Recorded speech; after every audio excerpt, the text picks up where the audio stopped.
Olá, Richard Charello, tudo bem com você? Estamos aqui para comentar um pouco, fazer uma crítica sobre o filme O Poço, que muito tem a ver com o treinamento que desenvolvemos, o treinamento Time para desenvolvimento de inteligência multifocal e emocional, ok? Pela metodologia e a teoria do Dr. Augusto Cury. Nós vamos comentar um pouco do filme O Poço e vamos ver o quanto que esse filme tem a ver com as ferramentas e habilidades que nós comentamos durante esse treinamento, ok? O filme O Poço, ele vai tratar de sistemas e valores. Sistemas e valores é uma estrutura desenvolvida em cima de regras e valores para que uma sociedade, os indivíduos que funcionem dentro daquele grupo, daquele sistema, eles consigam conviver harmoniosamente. Essa é a teoria. Então, nós vivemos contingenciados, ou seja, condicionados os nossos comportamentos a esses sistemas microsistemas familiares, escolas, organizações, trabalho, governamentais, municipais e federais. São vários sistemas que influenciam nas nossas vidas e são várias regras que também e valores que influenciam as nossas vidas. Dentro desse filme havia um sistema e havia uma estrutura a ser seguida, havia estímulos para que essa sociedade conseguisse ou pelo menos tentasse conviver.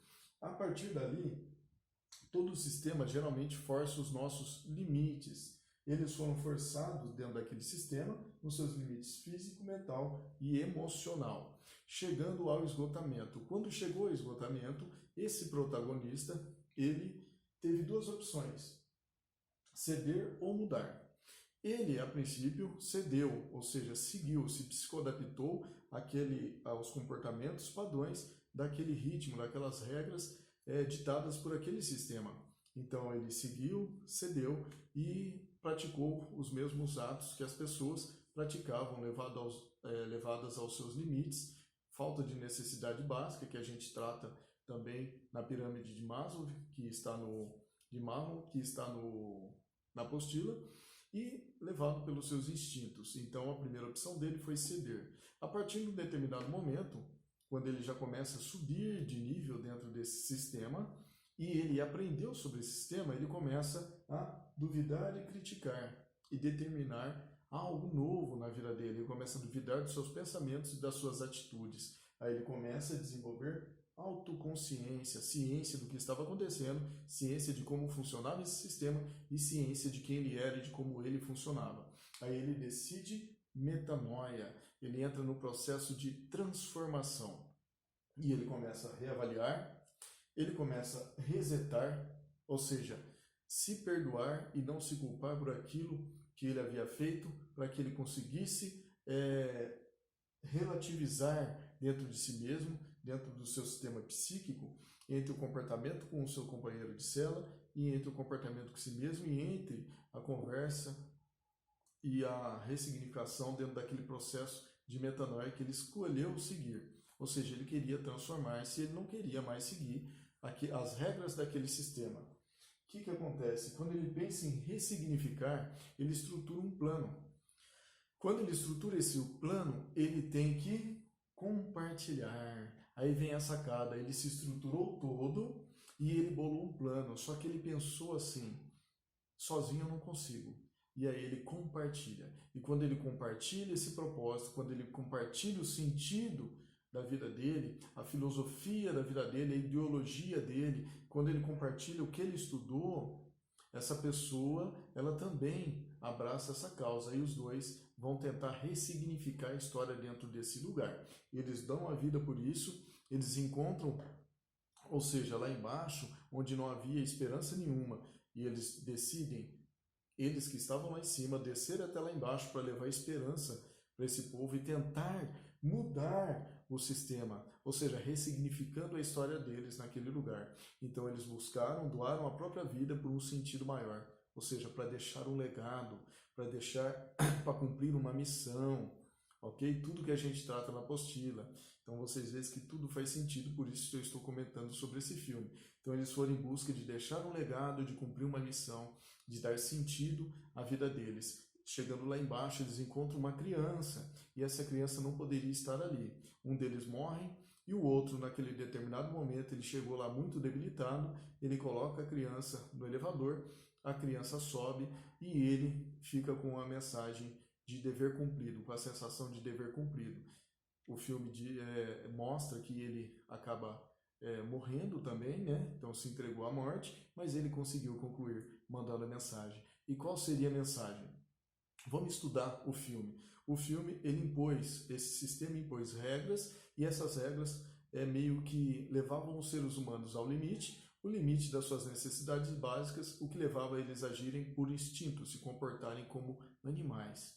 E quando você se comporta como animais, você gera morte. Então, o que havia muito naquele lugar era instinto animal e desejo de morte pelo medo da morte, ok? Mas se a gente estudar a história lá no passado, certo? Toda a história da Bíblia, toda a história de Jesus, ou seja, um lugar onde só existia morte e também o medo da morte.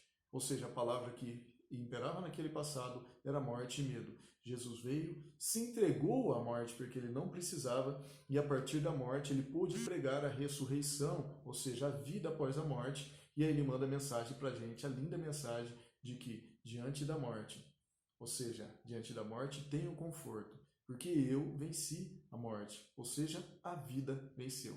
Quando uma criança consegue sair de um lugar onde nem homem conseguiria sair, porque a morte vencia, eles mandam um belíssimo recado para quem está lá em cima, para a pessoa que comandava esse sistema, ou seja, diante da morte, a vida venceu. A criança sobe e manda esse belíssimo recado, e eles finalizam aí essa missão, dão sentido para a vida deles, ou seja, para a morte deles, deixando esse recado para a gente, que a vida sempre irá vencer a morte. Ou seja, o desejo da vida, o sentido da vida, sempre irá superar o medo da morte. Ok? Então, diante de toda a situação, reveja, coloca no tripé da plenitude, questiona a sua fé, questiona o seu amor, questiona o seu senso de comprometimento com o seu propósito de transformação e com aquilo que é o sentido para a sua vida, porque sempre vai valer a pena viver. O sentido maior da nossa vida vai ser tomar autoconsciência para que a gente use essas habilidades, essas ferramentas, para que ressignifiquemos a todo tempo e a todo instante, para que possamos compartilhar. E quando estivermos compartilhando, a gente sempre vai estar mandando um recado, influenciando, alterando a história, alterando a realidade e alterando a vida, mandando um recado para todos e deixando o maior legado para todos, que é a vida venceu. Ok? Um ótimo filme para vocês, uma ótima resenha. Espero que vocês façam a resenha, aprendam a olhar de forma multifocal todos os filmes que assistirem e descrever, criticando, analisando a situação do protagonista, a situação do contexto geral, a situação da época, analisando os sistemas e colocando sempre a empatia em jogo e se questionando: e se fosse eu nesse lugar? Por que ele teve esse comportamento? Ok? A vida venceu. Tudo de bom para vocês. Deus abençoe.